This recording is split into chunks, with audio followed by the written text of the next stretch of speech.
They have all this great tracking software that they can provide to the car companies in Japan and to the various manufacturers of things in Japan. But I think a lot of Japanese companies are still struggling to understand, well, why would I do that? What's the point?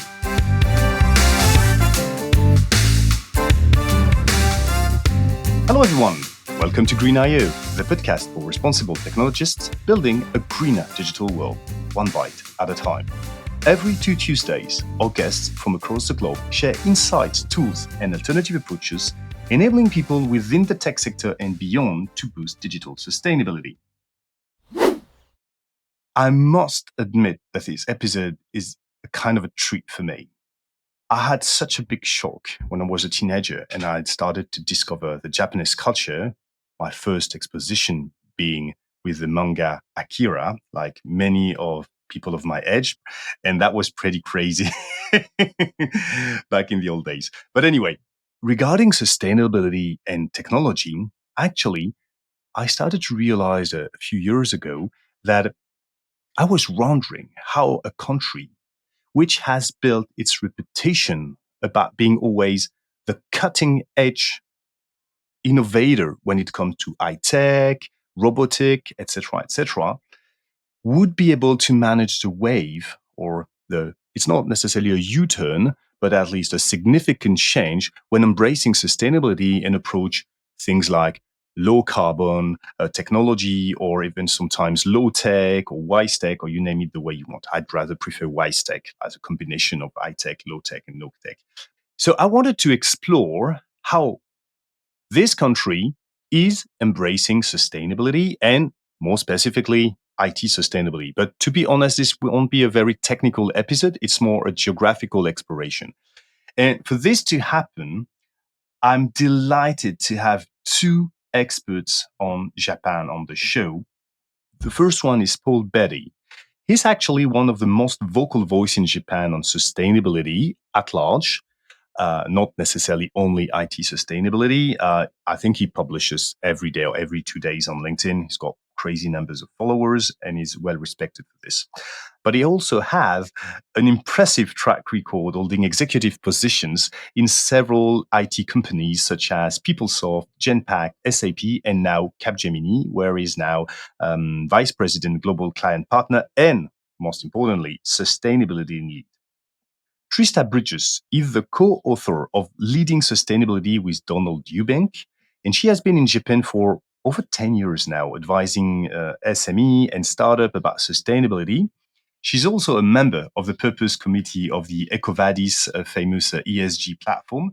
So both guests are pretty knowledgeable in sustainability and in Japan. And this is why I'm so delighted to have them today. Welcome, Trista. Welcome, Paul. Thank you. Hi, thank you for having us. Oh, that's a pleasure. I think my first question for both of you will be exactly as I stated in the introduction. How is Japan embracing sustainability today? Maybe, Trista, you want to start? It's a very interesting question because I've been looking at this topic for the last probably 8 years or so. I kind of started writing the book with my co-author, Donald, it was about 8 years ago now. And at that time, it was right after the SDGs were launched. And we kind of wrote the book because we were pretty fascinated with why we kept seeing the SDGs everywhere in Japan. So, but not used in a kind of, I think I would say, in a serious way, but used in a very frivolous way in the beginning, right? So you'd see like little posters and cutesy things and these types of things. But people really seemed to like the SDGs, which kind of stood in contrast to my home country, the US, where nobody really paid much attention. My adopted home country, France and Europe, where people respected it, but maybe weren't kind of living by it as kind of the code of sustainability per se. And so at that time, Japan really wasn't doing that much. Although I would say that the lifestyle of Japan in some ways incorporates a lot of elements of sustainability, right? It's a chain of islands who for a long time don't have any resources, so have always had to kind of look at things like recycling, for example. There's a very kind of sophisticated recycling system, for example. But, if you looked at a lot of the elements of the SDGs, whether it be climate or other things, Japan was definitely not kind of at the forefront of those things. But then that started to change. And you probably remember, you may or may not remember, there was a Prime Minister Suga. He basically committed to net zero for Japan 2050. I think that was in 2021, perhaps.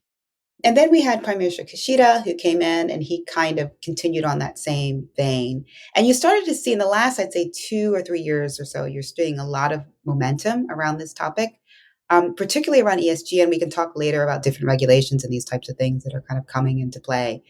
But I'd say at the moment, Japan, there's a lot of momentum around this topic.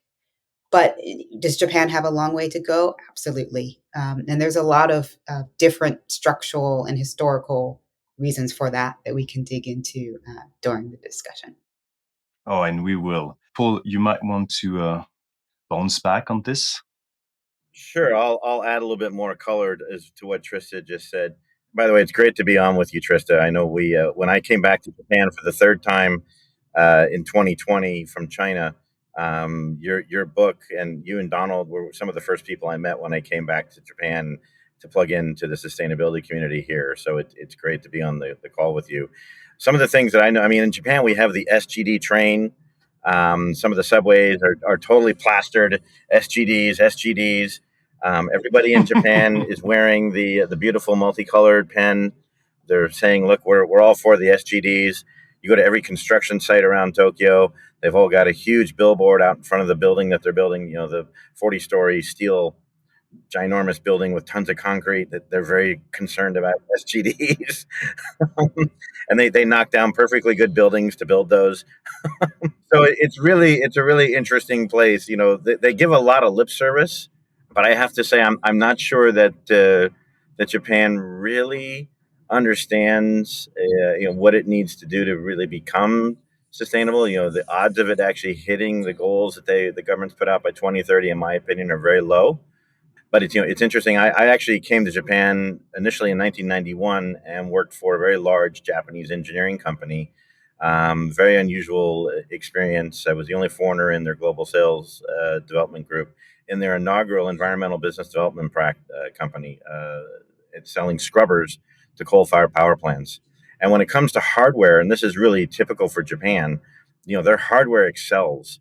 This is a country of mechanical, civil engineers, and they love products. They love making things that they can really engineer the heck out of. And so it was really interesting early on in my career to experience from a power generation how do they actually look at technology to reduce emissions while burning coal. Here we are, nearly 35 years later, and the companies here are still burning coal, a lot of it. They're the world's largest, consumer and user and buyer and trader of LNG, liquefied natural gas, which is a marketing coup to call methane natural gas. And in fact, one of the major utilities here, power generators, a company called JERA, just this week started the first ever ammonia co-firing of a coal-fired power plant anywhere in the world.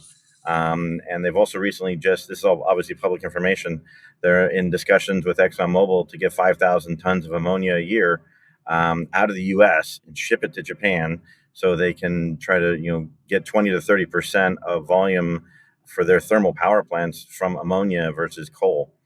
So from a technology perspective, and this is probably a lot more than just IT, Japan is definitely advanced in trying to go hydrogen, trying to go ammonia, and trying to do things that not necessarily the rest of the world has bought into yet. I don't think at the G7 meeting anyone besides MHI was excited by Mitsubishi Heavy, that is, was excited by the current prime minister's announcement that they were going to be going ammonia co-firing for power. Yeah, maybe we'll jump to the IT part later, because I'd like to unpack a bit what both of you say. It seems that on one hand, the Japanese way of living is pretty sustainable, and it comes with cultural roots that I would actually love Trista to elaborate a bit on.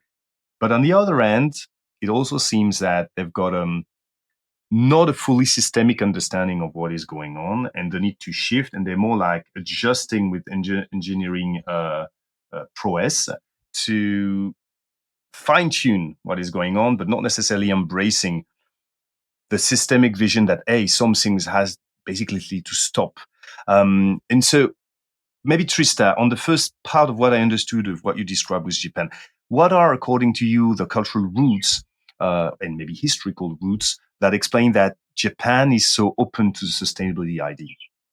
Yeah, so I think that there's a few things that are really important part of this story. So first of all, I'll come back to the recycling point in a moment and kind of natural use of resources and limited natural resources. But there's a general understanding in Japan of the concept of a stakeholder, right? And that kind of comes from Japan's history. You probably know a lot about Japanese kind of desire to have collaboration for different parties to kind of come at the table. And there's a concept called sampo yoshi, which is kind of what's good for the company is good for all. So they've always had this stakeholder oriented approach. And the fact is, with sustainability, if you want to be a sustainable society, if you care about that, then you have to care about stakeholders as opposed to just shareholders, right? So I think that's actually a really important part of Japanese society that helps, right? People are very concerned in Japan about how their actions affect another person in a way that they are not, in kind of other countries, right? The countries that we come from. Maybe we used to be a little bit that way, but we've gotten a bit less that way over time. Okay, so I think that's an important point. The second point is, absolutely, with natural resources, when you don't actually produce certain things, you have to figure out how to repurpose and reuse those things, or perhaps use less of them in some way, right?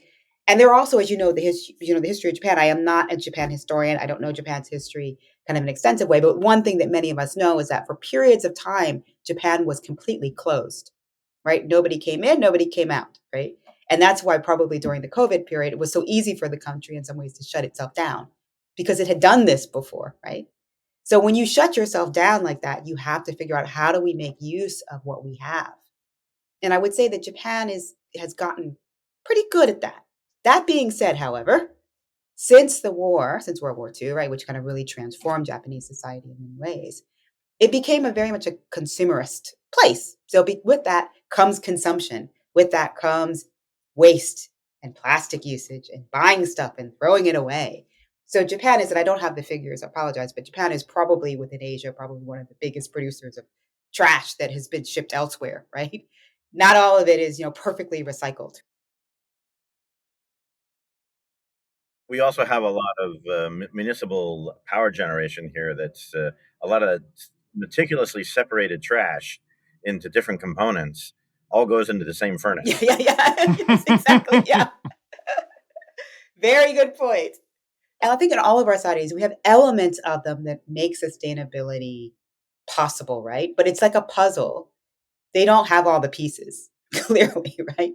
And Paul and I will talk about this a little bit, but we'll come back to the IT pieces. I know we come back to it, but one of the other parts of this is really important is this kind of hardware versus software dynamic in Japan. And Japan is not great at software, right? And part of sustainability management is data, is having good analytics, is all that type of thing.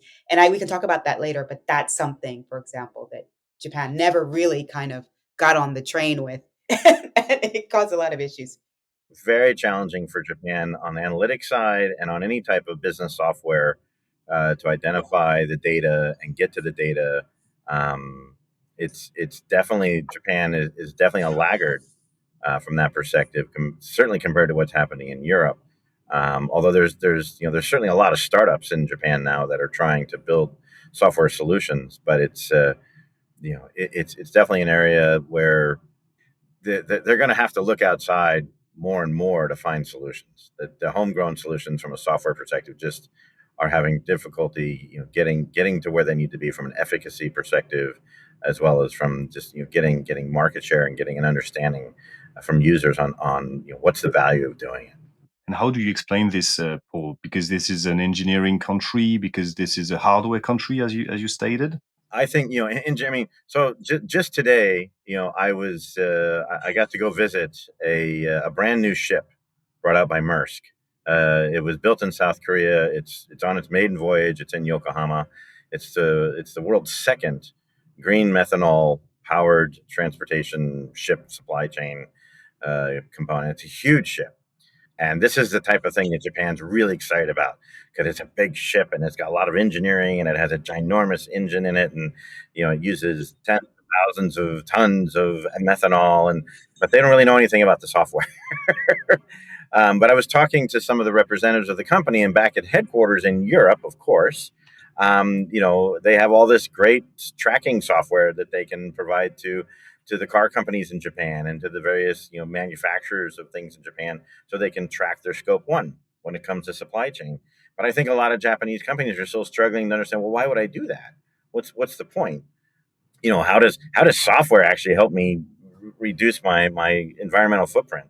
So that is something a lot of big organizations in Japan struggle with, for sure. I mean, the Mitsubishis, the Nissans, the Toyotas. I mean, there's certain areas where they do, and especially certainly overseas, those big companies, their European operations are very much plugged into what's happening in Europe and very much aware.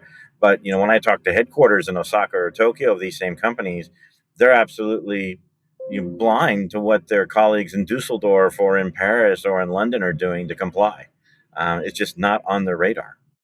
Can I say one thing too, just quickly about the software piece, just very quickly, and digital technology? I think most people, when you have to kind of look at what happened to Japan over the last 30 years. It After the bubble burst, it was kind of traumatic, frankly, for the country. Sorry, and it kind of missed. Like, there's some internet companies here, right? There's Rakuten, there's some other Yahoo kind of branched off. You have Yahoo Japan, and so these, but in many ways, it kind of missed like the biggest technological revolution that the world has known over the last 35 years, right? First, that being software. Second, being the internet and digital technology and everything that came out of that.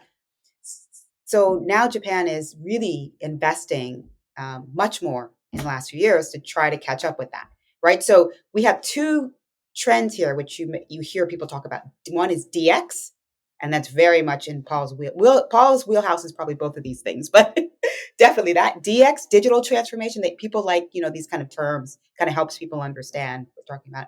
And the other is GX, the green transformation. And these two things kind of fit together, if you will. You can't really do one. It's hard definitely to do the GX without DX. It's almost, I would argue, it's probably impossible, you know? And then maybe it's starting to get hard to do DX without GX too, right? Without kind of thinking about sustainability as well. So that's just to give a little bit of historical context. And I think it's a fascinating story, right? If you look at Japan over the last 35 years, it's really interesting actually what's happened in this country and its challenges around this. And thanks a lot, because just before deep diving into more the tech side of things, I might try some kind of a very sociology ground level or sociology for dummies question. But do you think that this lagging when it comes to software, which is mostly powered by data, and data is somehow power, do you think it is connected to the fact that Japanese culture is very hierarchical and you don't share power that easily? And actually, data and handling data is power, and you don't share data that easily, and you don't manage or handle data that easily. Do you see a connection, or is it me just going completely wide? In Japan, I've been on so many big projects where the IT department is driving the big transformation project, and they tell the business, a year later, oh, by the way, we've changed everything. They don't necessarily get the business's buy-in before they do it, and so the IT guys kind of sit back in their cubicles and think, well, how should we do this? And they start building it without asking the business. And for that reason, you get IT that doesn't necessarily give the business what they want. But because the IT budget is completely owned by IT and they don't need sign off from the business, you end up with spending tons of money building IT systems that don't necessarily deliver what the business is actually hoping to achieve. And so I see that's being one of the reasons why the digital transformation here has been slow. Is because they're not necessarily looking at it from a business perspective. They tend to look at it more from a hardware and an engineering perspective. Change is hard everywhere, but change is particularly difficult in Japan. Most organizations around the world do a big IT transformation project. They use IT as the special sauce to drive transformation. Japan still uses IT to spend a lot of money and buy more hardware. And it's interesting. Half the world's remaining mainframes actually are in Japan. So there's still a long way to go in terms of how to digitize the country in a way that makes sense. And it's also that makes it the whole concept of this kind of idea of green IT is also difficult because the Japanese are very slow to move things to the cloud. And if you as you move things to the cloud, you get more control over. So what's the power source that's running all those servers? And so it's still very slow to uptake on some of these things. Now, having said that, from a data center perspective, they're building all kinds of new data centers in Hokkaido because it's so cold that they realize they don't have to heat as much.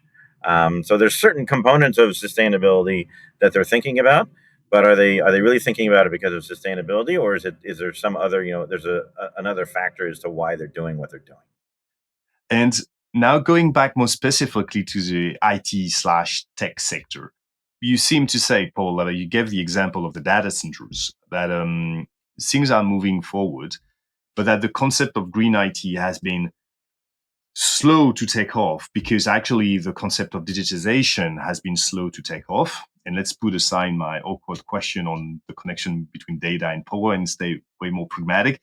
How do you see both of you, I would say, the state of green IT in Japan?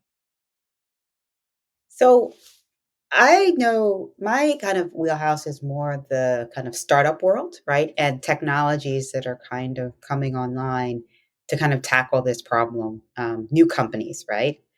And I think one of the most interesting things that I've seen is, first of all, how long it took um, just pretty basic carbon accounting software to come to Japan, right? We have in Europe, in the US, even, other countries, Australia, South America, etc., just hundreds of these things now, right? Where we can basically just, enter our information and we can track it. And it's basically a kind of a SaaS type tool, right? And everybody can access it. And I ask other people for information and we share information back and forth. And it took a really, really, really long time for that to come here. And it started in the last couple years, and actually it's accelerating. And I would say that, if you can kind of crack the Japanese market, you do really well, right? Because it was just kind of a completely open space.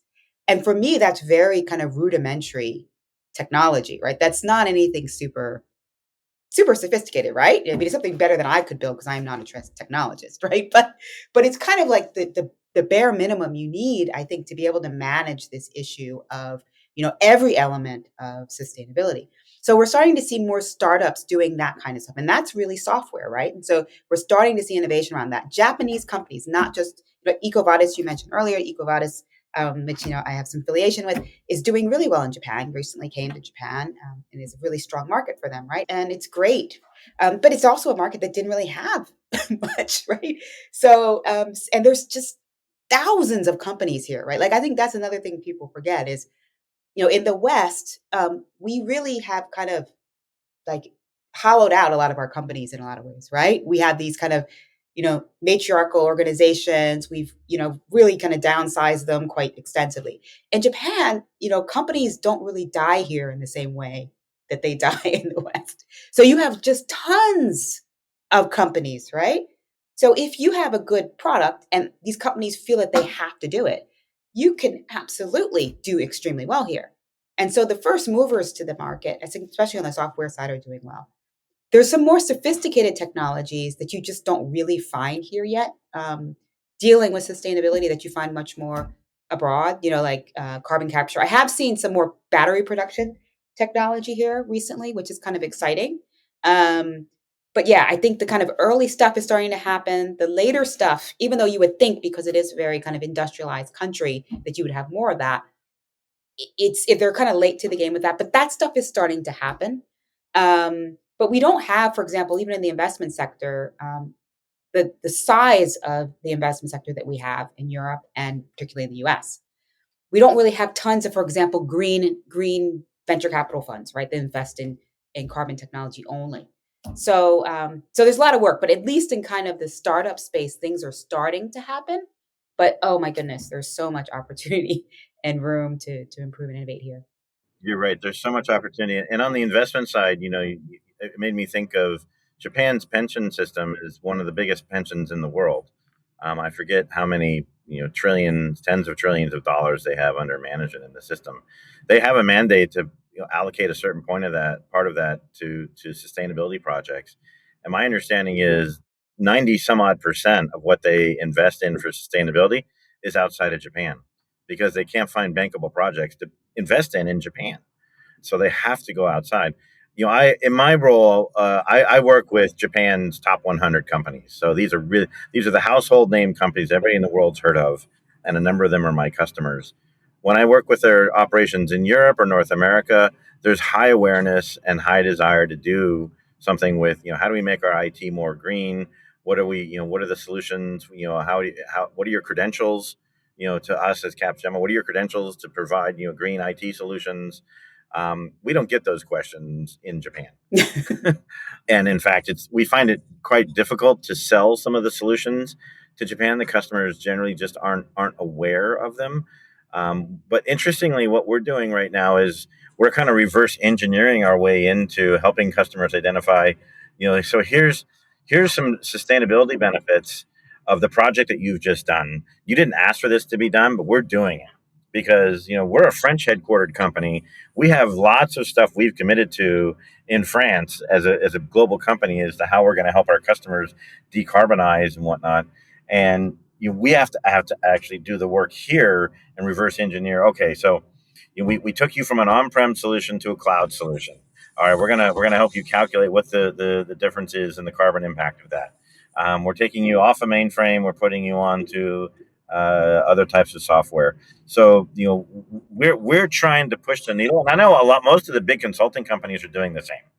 This is not unique to our company. All the big famous consulting companies that operate in Japan, all of them are trying to build a sustainability practice.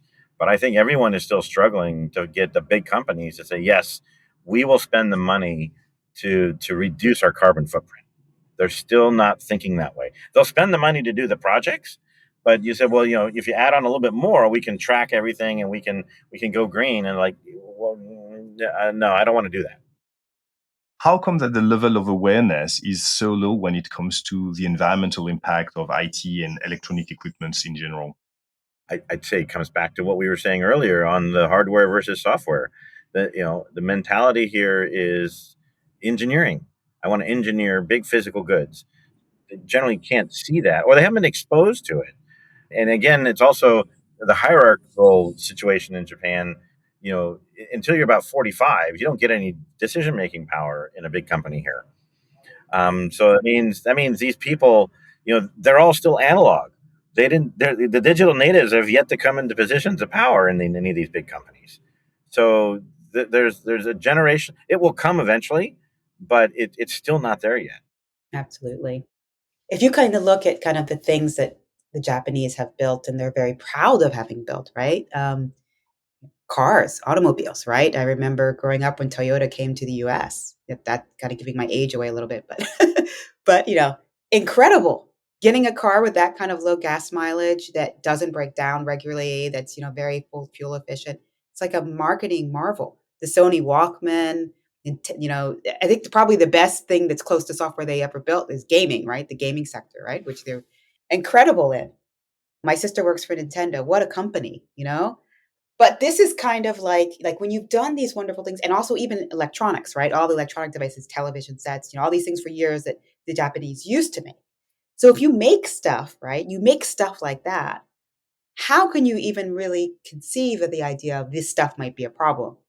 If you're even just talking about those physical items, right? That like maybe people don't need these things and maybe we need to repurpose them. And they're actually kind of good at that. So if there's an area called Akihabara, I don't know if you had a chance to go when you were here, which they take devices, they repurpose them, they resell them, just because people like to tinker with things. And like I said before, right? People kind of have this history of reusing what they have, and that's something they should own, right? They should absolutely own that. They built the stuff. They should know how to kind of repurpose it and use it, and that should be their first instinct. But unfortunately, and that's on the consumer side, right? That's not necessarily on the corporate side. But I think that it's kind of hard to let go, right? It's hard to let go of what you did so well, right? And then of course to do all that, you need the energy. You needed energy to be able to do that. We didn't talk about the great earthquake here in 2011, which was pretty pivotal in this story too, which you should say, this was a nuclear powered country for a long time. You had this absolute tragedy in 2011, and the nuclear reactors were shut off. So what's the response? Coal. So you need the energy, right? So the only way that I think they could have gotten out that differently was if they completely changed their lifestyle. And that wasn't going to happen.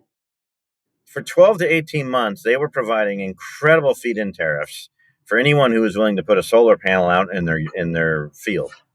And there are definitely a number of people that won the lottery by putting up very quickly some solar farms in Japan that caught huge feed-in tariffs. But it didn't last very long, and they pivoted away and said, no, it's really hard for Mitsubishi or Mitsui or Sumitomo, these ginormous Japanese companies, to keep making big money if you've got all these cottage people building little small 1-2 megawatt solar farms. We don't want that to happen. Yeah.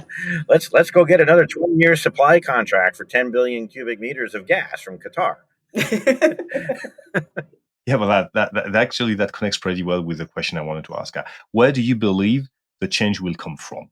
Is it more civil society, a general rise in the level of awareness? Because I also know that NGOs are very active and powerful in Japan. There is not only big corporations. Or do you believe that it will more come from the stick side, I would say, and that some legislation, one way or the other, will have to be rolled out for things to start moving, starting with just measuring things and then being able to act on them? So regulation side, which is actually super interesting because the Financial Services Agency, the FSA, has actually been quite ambitious on this, I would say. So they rolled out about 18 months ago sustainability reporting criteria. And they're going to be adopting what's called ISSB, which is kind of the International Sustainability Standards Board, which is the standards that they're trying to develop is principally around climate related type things. And they believe that that should be the standard. That's another cultural thing that's actually really important in Japan, which is consensus, which is agreeing to do something together, right? As the international community doing something here. Like I talked about the SDGs and the UN and the respect for the UN, right? So they're very much kind of is supporters of that. And Ikeda-san is the gentleman at the FSA who kind of manages these kind of questions and the regulations around sustainability, amongst other things. And they really want to adopt that here. So they're planning to bring that into effect. And that requires things like aligning with TCFD. That requires, I think scope 1, scope 2 reporting. I think scope 3 as well. So these are things that are going to absolutely transform Japan. And I say that only because people follow the rules, right? So if you if the government says you got to do this thing, and so now people are starting to scramble to do it. It works in a way like, that would not be the American instinct, right? The American instinct would be which is what's happening, right? To push back against it, to get a bunch of lobbyists to use the state, right? To challenge it. In Japan, they're like, oh, we have to do this thing. So you have to have here that top down kind of rule. I think that's the rulemaking is really important here. It's not the whole story, but it is an important, and it's a bit of a stick. There is a bit of carrot in a way, because if you do a good job at it, then you look like a better company, right? To stakeholders, to the government, to the people who matter. Trista, and does it really matter to look good on sustainability in Japan? I think that it matters to look good to the people who matter, right? So I think you want to be in the good graces of the people, of the circle, right? However you define who's in that circle, right? The public is different, right? I don't think that's really a concern here, right? I don't think companies are overly concerned around, looking great for the public per se, right? But I do think there is kind of this concept of, we want to seem like a responsible company, especially to the people who make decisions here, especially to the people who matter. We don't want to be a bad student. We don't want to be the outlier or the one who kind of screws up and then it's public that we screwed up, you know? But there is a tremendous amount of marketing efforts going on, initiatives by big Japanese companies, touting their green credentials. That's true. People understand it's a problem. People want to see things done, but if Mitsubishi says they're doing it, then probably people think, oh, then it's all under control. I don't need to worry about it. Mitsubishi says they're taking care of it, so it's all good. Yeah. And I just use Mitsubishi you can place whatever Japanese company name you want to put in there. And people think, because they trust these large organizations, follow the rules and trust are two big things that you have in Japan. So if they say they're doing it, then okay, then it's taken care of. I don't need to worry about it. And I think a lot of people would be probably, the Japanese people would probably be surprised to understand some of the things that really happen on a sustainability or emissions perspective isn't necessarily going the way that they're being told it's going. And I'd say that the public here doesn't challenge the corporate establishment in the same way that they do in our countries, right? Like it's been like nothing but nonstop, like chaos, probably since the financial crisis in 2008, right? In terms of people's relationship with established businesses. So it's very different here. And Paul, how do you believe the big corporate world, with which you're pretty familiar with, will react to this new regulation? So there is, as Trista said, the good student effect, but will they embrace it as a new business opportunity, or just as, okay, some new rules to follow, that's how it should be, and that's it? I think if the legislation comes down, then they will do it. The other thing that, it's not nearly as an export oriented economy as it used to be, say 20 years ago, but exports are still a big component of what happens in Japan. And, I think the external influence, particularly from Europe, on some of the regulations around supply chain, around, certification on what is the footprint of the products you're importing. I forget now that the timelines went up, but it's something like any company that has more than 200 employees or does more than $400 million a year worth of business in the EU has to comply with all the EU rules and regulations. Yes, another few years. I think it's another few years out, but that'll come in the blink of an eye, right? So, but as it stands right now, could Sony continue exporting whatever products they manufacture in Japan to Europe after those regulations kick in? The way things stand right now, no, they won't be able to. They won't be able to get through the new regulations simply because they can't actually get the green power to run the factory that they're manufacturing. But those things, pragmatically will make changes here, or they'll just continue shifting more of the manufacturing capacity to countries where they're actually able to get access to the green inputs. And that's something I'd like to ask you about, because I had this pretty amazing interview with Professor P.S. Lee from Singapore. He's a data center expert. And he was explaining that no matter how hard they try, the Singapore state will not be able to go 100% renewable energy. So the way they do it is actually they're importing, as he said, green electron from neighboring countries to manage to, do their energy transition. Because even if they cover the entire island with solar panels, which is something that they're actually doing, it won't be enough because they're so energy intensive for many, many different reasons. The big harbor, I think they've got 10% of the entire Southeast Asia data centers just located in Singapore. So it's a bit crazy over there. And it's very linked to the comment you made, Paul, about, hey, if I cannot manufacture using renewable energy, in that manufacturing things using renewable energy is become more and more a standard around part of the world where I've got a lot of consumers, how will I deal with it? And so you suggested one solution, which is outsourcing the production in low carbon country or a more environmental friendly standard country, which could be option one. But option two, is there any attempt to truly go full speed on renewable, maybe also coming from abroad? So I think the answer to that is yes. There's definitely some companies, big companies in Japan, that are basically trying to buy, credits because they can't get off the thermal power generation or the fossil fuel based energy production in Japan fast enough. So instead, they're investing massively in renewable energy in other markets around the world, in Europe, in China, in the United States, as partly as a way to try to offset what they are unable to do in Japan. And the whole renewable energy discussion in Japan is quite a tricky one because there's a lot of factions that wouldn't seem to have a lot of political power, but that in reality have huge amount of political power in the countryside, fishermen's associations, onsen associations, businesses that would seem to be not necessarily the juggernauts of the economy have a way to actually stop progress and innovation from happening because they don't, it's not in my backyard. The Onsen Association is scared to death of geothermal power because they're scared that they're going to take away their hot water. But they're taking hot water from a couple hundred feet down. Modern day geothermal goes 7, 12, 15,000 feet down to look for its heat. So there should be there should be no issue with the onsen being able to keep pumping up their wonderful hot water. But they don't see it that way, and they continue to block those things. And the whole discussion around wind turbines here, it's we don't Europe is blessed in from a wind turbine perspective, in that you've got a lot of shallow big bodies of water right close to Europe. The North Sea is not very deep.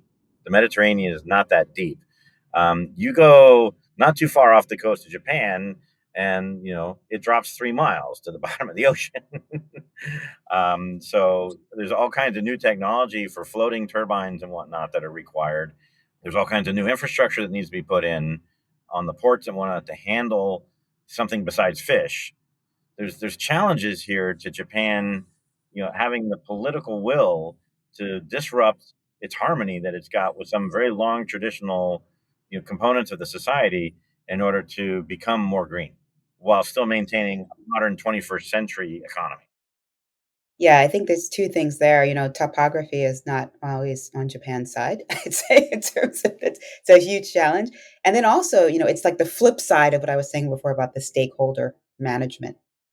Sometimes it can be to the point where it's almost paralyzing, right? If you have all these different blocks that you're trying to kind of respond to. And again, our kind of response in the West would just be to sue them or to do to basically try to stamp them out or move them out of the way, right? But that in Japan, that can happen. And it's good that that doesn't always happen, right? But it can be something that's tricky to manage.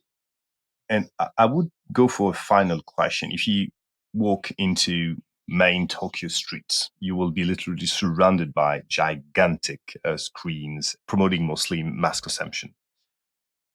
Do you see, and Japan is deeply rooted in what we call global north, highly emitting countries with a high standard of living and taking a huge toll on the global carbon budget of the entire planet and entire humankind. Do you see any discussions, any move toward some sort of sobriety or reducing this consumption, or not at all at the moment? I think you see some very small kind of movements, right? So you have like Hippie movement. yeah, yeah, yeah, yeah, yeah. And I mean, there are some things like, there's some really important kind of initiatives and innovations that happen here that might seem very kind of simple to other people, but actually were kind of a big deal. So there's one called Mizu, which is, basically a social innovation organization who got restaurants to allow people to refill water bottles, right? And the water bottles are kind of reusable bottles of water. And you would think this is, well, that seems like normal, right? In Europe, you go to a restaurant, somebody fills up water from the tap and puts it on your table. It's perfectly normal. But in Japan, there's a vending machine every 2 feet, right? So you started thinking about there's something about consumption here, which is a huge problem, which is convenience. It is unbelievable. There's a convenience store every 2 feet. There's literally a 7-Eleven, a Lawson, and a mini stop or whatever within literally inches of each other. There's so this kind of feeds the machine of consumption, right? When you can just always consume, right? So how do we get people to have still a great quality of life and just not do that constantly, and I think that that's something that's going to be very hard to change here. Perhaps in the country areas, it'll be a little different, right? But in the big cities, the problem is the big cities is where people are moving and migrating to. So the rural areas are quickly hollowing out here in Japan. And urban lifestyle is just not conducive with this, right? Like, because there's always these stimuli to get you to consume something, right? The other thing that's really interesting is there's been research done by different companies, smaller research companies. I'm thinking like Fabric, that have found that the segment of the population that really cares about sustainability are actually what we now refer to as the boomers, the over 65s. Um, the younger people actually aren't that interested, um, and it's just because wages in Japan aren't that great. You can't. It's hard to make a lot of money here, and so the young people are more concerned around. I got to make money so I can pay my bills. I got to pay the rent, and it's not top of mind to them that we got to do something to say. I mean, they just think, I'm from Japan, so everything here is we're good. We're sustainable, and that's just the perception that they have. The reality is quite different. But the older generation grew up when Japan was industrializing, basically from after the Second World War, and there was a lot of pollution in Japan. There were a lot of problems, polluted rivers. There's famous cases about how people got sick, but all this was in the 50s and 60s, and the young people today have no recollection or awareness of any of that. But the older people are like, hey, we can see the forests are dying. We can see things aren't the way they're supposed to be, and so they care about it. But the young people, for whatever reason, don't really. But as I said, again, they're struggling to make ends meet, and that's where their focus is. All of that said, I mean, Trista and I, we're both from the U.S. Trista also has connection back to Europe. Most of the long-term non-Japanese living in Japan probably don't want to live anyplace else. It's not the sustainable juggernaut that it could be, particularly after the big earthquake in 2011. There was a real opportunity for Japan to become a renewable energy superpower, and they kind of passed on that, unfortunately. That aside, it is a pretty amazing place to live. So I encourage you to come visit. I encourage everybody to come visit. Plus, the yen is very weak, so that helps. And I think what a great way to conclude our podcast. Thanks a lot, both of you. It was great having this journey into the Japanese culture and into the challenges to work more sustainably with a very nuanced discussions, which is what I really enjoy. So thanks a lot. I don't think I will see you that soon, but who knows? Maybe we will organize a Green IO conference in Tokyo or Osaka at some point. Please. We'd love to have you. That would be great. Yep. Yeah, well, let's discuss this in 2025. I think for the moment, let's make Singapore, London, Melbourne, maybe other places in Paris as well a success. But yeah, why not? It really depends on the maturity of the ecosystem. But once again, thanks a lot for joining the show. It was great. Thank you. Thanks so much. Thank you for listening to this Green IO episode. If you enjoyed it, please share it via email, on LinkedIn, on Facebook, on Twitter, if you are still there. We are an independent media, and word of mouth is the only way to get more listeners. I don't ask you to rate it 5 stars on Spotify or Apple Podcasts, because of course you already did it, didn't you? Now, am I going to take a nice winter break? Yes, it's winter time in Reunion Island. And Green IO will be back on Tuesday, of course, August the 17th. In this episode, we will try to answer a simple question requiring complex answers. Can the data center industry become secular? And we will have the honor to have Deborah Andrews to enlighten us. Yes, the lead of the renowned Sedachi project. Meanwhile, it's time for you to grab a book or enjoy a good article. And guess what? You can find many ideas in the latest edition of the Green IO monthly newsletter. And don't forget to book your ticket for the next Green IO conference in London on September 19th. Good news for you, holidays budget. You can still get a free ticket using the voucher Green IO VIP. Just make sure to have one before they're all gone. I'm looking forward to meeting you back in 6 weeks to help you fellow responsible technologists build a greener digital world. One bite at a time.